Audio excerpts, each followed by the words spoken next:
تاریخ میں ایسا کئی نام ہیں جنہوں نے اپنے وقت میں عظیم کارنامہ انجام دیا، عظیم فتوحات حاصل کی، دسیوں علاقوں اور قلعوں پر اپنی جیت کا پرچم لہرا دیا، دشمنوں کے دانت کھٹے کیے۔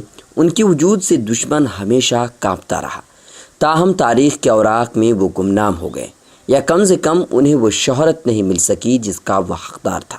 ایک ایسا ہی عظیم مجاہد ترگد الپ ہے جس نے 125 سالوں تک صلیبیوں اور منگولوں کے خلاف جنگ کی، دسیوں قلعوں کو فتح کیا، دشمنوں کو ہمیشہ زیر کیا، خلافت عثمانیہ کے قیام اور اس کے استحکام میں بنیادی کردار بھی نبھایا۔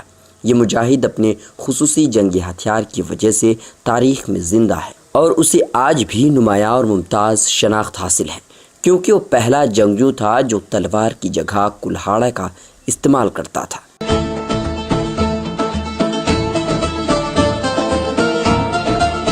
1200 عیسوی میں ایشیائی کوچی کے علاقے میں ترکی کے بچے کی ولادت ہوئی۔ بچپن میں ہی اس کی ماں اور باپ کو چنگیز خان کی فوج نے شہید کر دیا۔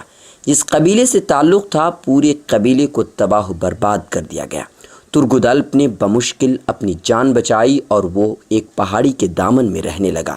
منگولوں کے حملے سے بچ نکلنے والے کچھ اور لوگ بھی اس پہاڑی کے دامن میں آ کر رکے ہوئے تھے۔ پہاڑی کے اس دامن میں ایک دن قائق قبیلے کے سردار شاہ سلیمان کے بیٹے ارطغرل کا گزر ہوا۔ وہاں اس کی ترگد الپ سے ملاقات ہوئی۔ ارطغرل اسے وہاں سے اپنے قبیلے میں لے آیا۔ یہ یتیم ترک ارطغرل غازی کا وفادار اور پکا دوست بن گیا اور پھر پوری زندگی اسلام کے خاطر دشمنوں سے برسر پیکار رہا۔ ارطغرل غازی کی وفات کے بعد ترگد الپ ارطغرل کے بیٹے اور خلافت عثمانیہ کے بانی عثمان غازی کا وفادار رہا اور ہمیشہ دشمنوں سے لڑتا ہی رہا۔ 1323 میں اس نوجوان کی وفات ہوئی اور تقریباً 125 سال کی عمر اس نے پائی۔ اس 125 سال میں تقریباً 100 سال تک وہ مسلسل دشمنوں سے اسلام کی سربلندی اور مظلوموں کی مدد کے لیے برسر پیکار رہا۔ ڈاکٹر محمد علی الصلابی نے بھی اپنی کتاب میں سلطنت عثمانیہ کی تاریخ میں ترگد الپ کا ذکر کیا ہے۔ ان کے مطابق ترگد الپ ارطغرل غازی کا سچا دوست، ساتھی اور ہمدرد تھا۔ ارطغرل کی وفات کے بعد ترگد الپ سلطنت عثمانیہ کے بانی عثمان اول کے بھی وفادار رہے اور حکومت میں ان کے معاون تھے۔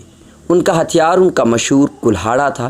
دنیا کا وہ واحد جنگجو ہے جنہوں نے تلوار اور بندوق کی جگہ کلہاڑے کو اپنا ہتھیار بنایا۔ ترگد الپ کا مقبرہ ترگد الپ گاؤں انیگول ترکی کے قبرستان میں واقع ہے۔ ارطغرل غازی کے مقبرے کے باہر ترگد الپ کے نام سے منسوب ایک اعزازی قبر بھی ہے جو ان کی اصلی آرام گاہ نہیں ہے بلکہ اعزازی قبر ہے۔ 1877 میں روس ترکی جنگ کے دوران میں موجود بلغاریہ کے مسلمانوں نے ایک شہر بسایا جس کا نام سلطان کے مشورے سے ترگد الپ کے نام پر ترگد الپ رکھا گیا۔ 1986 میں اس علاقے کو قصبے کا درجہ دیا گیا۔ یہاں کی معیشت کاشتکاری پر منحصر ہے۔ اہم فصلوں میں تمباکو، کپاس، زیتون، ٹماٹر اور گیہوں ہیں۔ کچھ شہری پاور پلانٹ اور کوئلہ کے کانوں میں بھی کام کرتے ہیں۔ 125 سالوں میں ترگد نے 5 مختلف کلہاڑی اور 7 تلواروں کا استعمال کیے تھے۔ یہ سبھی استنبول کے فوجی عجائب گھر میں موجود ہیں۔ ترگد کا کلہاڑا 92 سینٹی میٹر طویل اور 1650 گرام وزنی تھا۔